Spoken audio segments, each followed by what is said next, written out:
It should come as no surprise that even though the New York Times doesn't seem to think it's a big deal, that Special Prosecutor Jack Smith dropped an absolute bombshell of a filing, which Judge Tanya Chutkan made public a couple of days ago, essentially making it clear that Donald Trump is a friggin' traitor.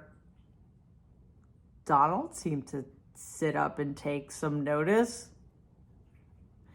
Yeah, the convicted felon, who should be convicted for more felonies if there were any justice in the world, took to his favorite failing social media platform to register his displeasure.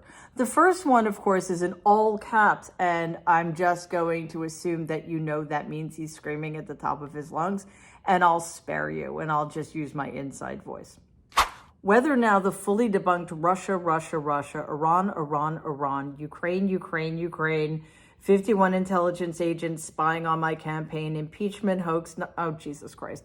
You know the drill. I mean, he obviously just has this ready to cut and paste for his insane 3 o'clock in the morning tweets or troths or whatever they're called. You get the gist. He's flipping out, and he essentially was just listing all of the witch hunts that have been launched against him. He always seems to forget he's actually a witch. What are you going to do? Anyway, in another riveting post, which probably was written by somebody else because mostly it's in lowercase, but Donald definitely, took his crayon and made some additions. He or whomever wrote this. The release of this falsehood-ridden, unconstitutional J6 brief immediately following Tim Walz's disastrous debate performance and 33 days before the most important election in the history of our country is another obvious attempt by the Harris-Biden regime to undermine and weaponize American democracy and interfere in the 2024 presidential election. Deranged Jack Smith, the hand-picked prosecutor of the Harris-Biden DOJ, and Washington, D.C.-based radical left Democrats are hell-bent on continuing to weaponize the Justice Department in an attempt to cling to power. Quote-unquote Trump, why does he put his name in quotes? I do not understand, is dominating the election cycle, leading in the polls, and the radical Democrats throughout the deep state are totally, quote-unquote, freaking out, which means that we're not really freaking out. Otherwise, don't put it in quotes. This entire case is a partisan, unconstitutional witch hunt. There he goes again, forgetting he's a witch. That should be dismissed entirely, just like the Florida case was dismissed. Yes, just like his personal pocket judge, complete anti-American hack, Aileen Cannon, threw out the most slam dunk case against this traitor. There's something in that second post that I want to focus on, though. He's essentially saying that by making this filing public so close to an election, Jack Smith, in league with Judge Chutkan and the DOJ and all of the radical, deep state, lefty Democrats, are committing election interference. Well, there is a DOJ policy that states that information cannot be knowingly released before an election purposely to influence the outcome of said election. But that's not what's happening here.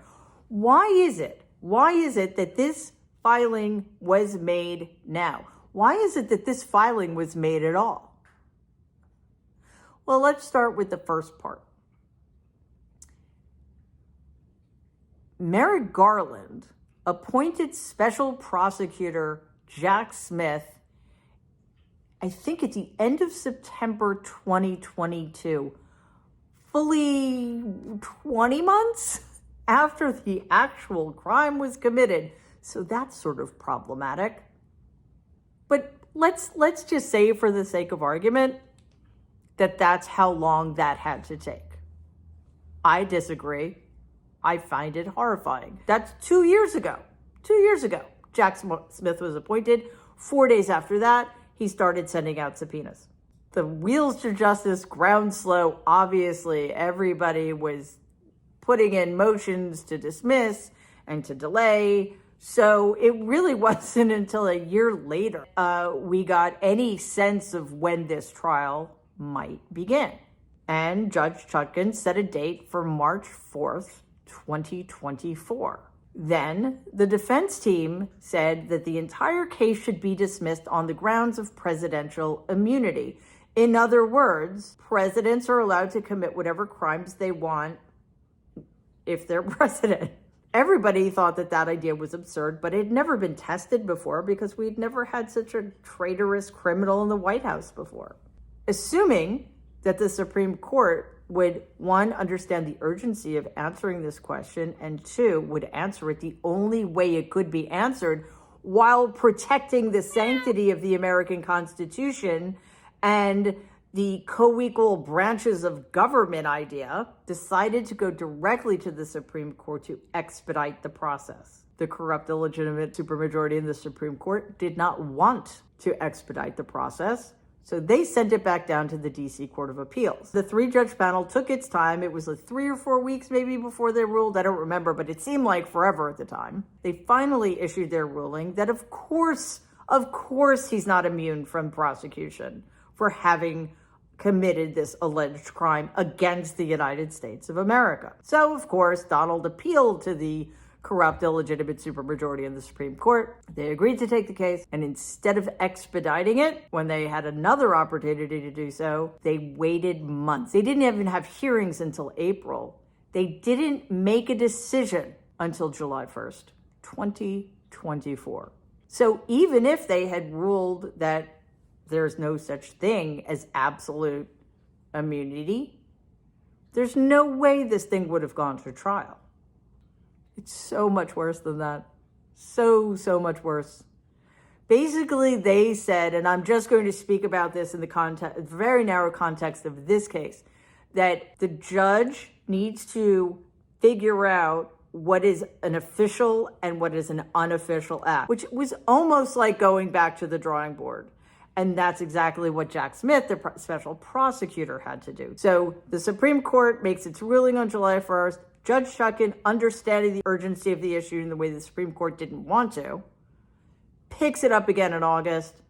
Jack Smith asked for more time to compile his it was a 165-page briefing because he knows he has to take into account this egregious Supreme Court ruling to make sure that he can prove the case by underscoring that the acts in question committed by Donald Trump were committed by him as a private citizen and therefore were not subject to presidential immunity. That's the filing that was released a couple of days ago. That's what Donald is reacting to. The reason we're here is not because Jack Smith, Judge Chutkan, or some conspiracy-minded cabal of radical left-wing Democrats are trying to commit election interference. It's because Donald Trump figured out a long time ago how to game the system. If you're the guilty party, and he nearly always has, your best bet is to create as many delays as possible, which he has successfully done time after time after time. And this time around, he had the corrupt, illegitimate supermajority backing him up all the way. So if you want to complain, Donald, that this filing was made so close to the election, look in the fucking mirror.